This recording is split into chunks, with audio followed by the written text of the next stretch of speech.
Hi, I'm Jake Shane, and I'm on the Forbes top creators list.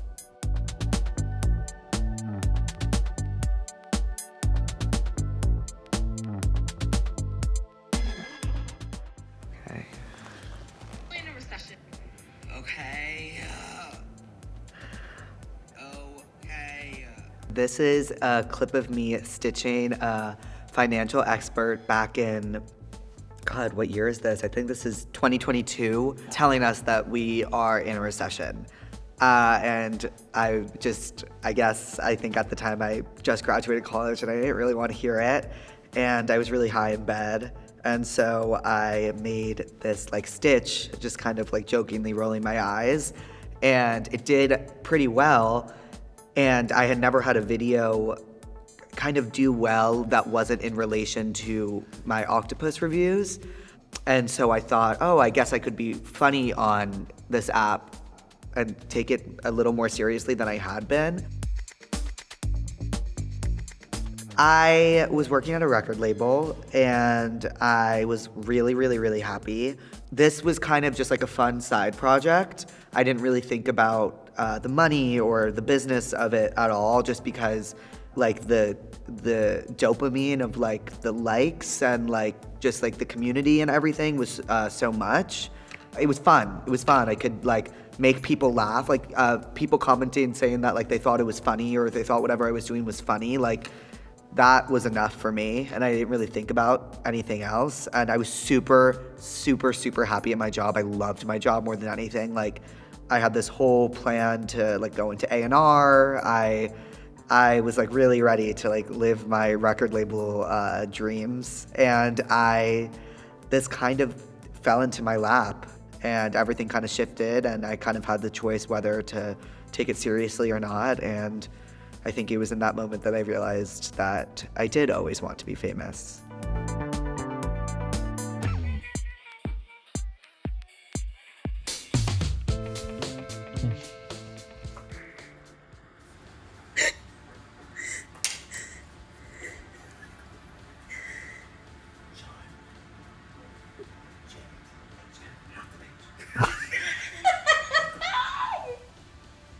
Crazy how much has changed from then and now. This is a video of, it was the week I started doing my historical reenactments. It was do the founding fathers after John Hancock signed his name super big, and I thought if I played it as kind of bitchy,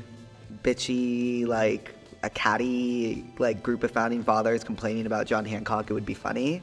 This is the video that people always still come up to me about and talk to me about, because I think this was the one that really took off that series of historical reenactments. I want to say that night I hit 100,000 followers. I hit some 80 or 100,000 followers or something. And I posted this video and I woke up to 200,000, and I never felt viral fame like that before. And I remember then this video specifically really just kickstarting I'm gonna drill in on these historical reenactments. And I just remember this is the video that kind of changed everything for me. There's only so many historical reenactments you can do, and sometimes I used to feel like I couldn't be funny without those skits. And so then when I introduced my podcast Therapist, it allowed me to introduce this new form of comedy and helped fill that gap that I had.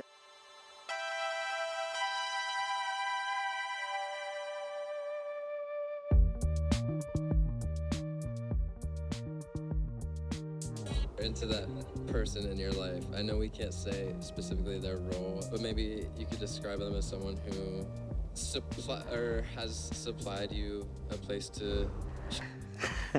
That is my podcast episode, my second podcast episode with Tucker, role model, who I adore. He came on my show in season 1, and we had texted the night before. And so I don't know what I thought his vibe was gonna be, but it wasn't what entered the studio that day. And I think I never had a guest call me out on my narcissistic tendencies that I have. And it just our interactions together were like really, I remember feeling like this is a special episode. I remember finishing that and being like, this is really special and this is really funny. And it then became something like big in for his fans and for my followers, and we ended up doing it again for season 2, which was just as good as the first time. I think audiences resonate with authenticity and passion. If they can tell that the person interviewing the talent is just as passionate as the talent, then I think that makes for a really good interview. You are not gonna start off as good as you will become. You have to have people around you that are honest. You cannot have people that just say yes to everything. You're gonna learn a lot because you have to like kind of be uncomfortable in like watching yourself back. And I would say there's a difference between watching your like TikTok backs from watching like an hour-long long-form thing of you, because there's really a lot of room to critique. You can always do better. So you're not gonna start off and be Oprah Winfrey, you know what I mean?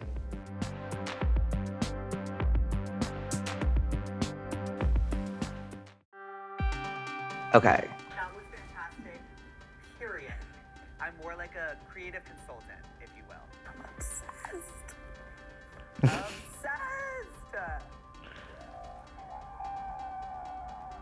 So my most meaningful brand collaboration was with Walmart for their Black Friday deals. This really was my first opportunity to be funny in front of a camera and have it be kind of scripted, and I was really proud of it. And it was just so fun. It was like 5 straight days of shooting this, and it was just, it was unbelievable. And from this, we actually kind of cultivated the team I still work with to this day.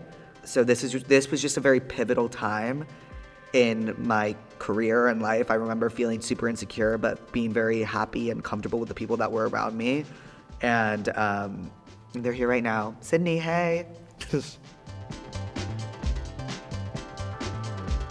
I would say my advice has always remained, just be authentic to yourself. Authenticity always shines, it always wins. People can smell inauthenticity from a mile away. Everything's a learning experience. I would say things feel a lot more dramatic than they are, especially when you're posting online and getting public perception. There's certain situations that I found myself in that I regret, but if I didn't make those mistakes, I wouldn't be in the situation. I wouldn't probably be in this chair right now. And so I think that's an important thing to realize. Like the other day, I made the right decision over something really important because I made the wrong decision about something at the beginning of my career. And I knew that that was the wrong decision, so I knew how to avoid making that same decision. Yeah, I think that's what my advice is.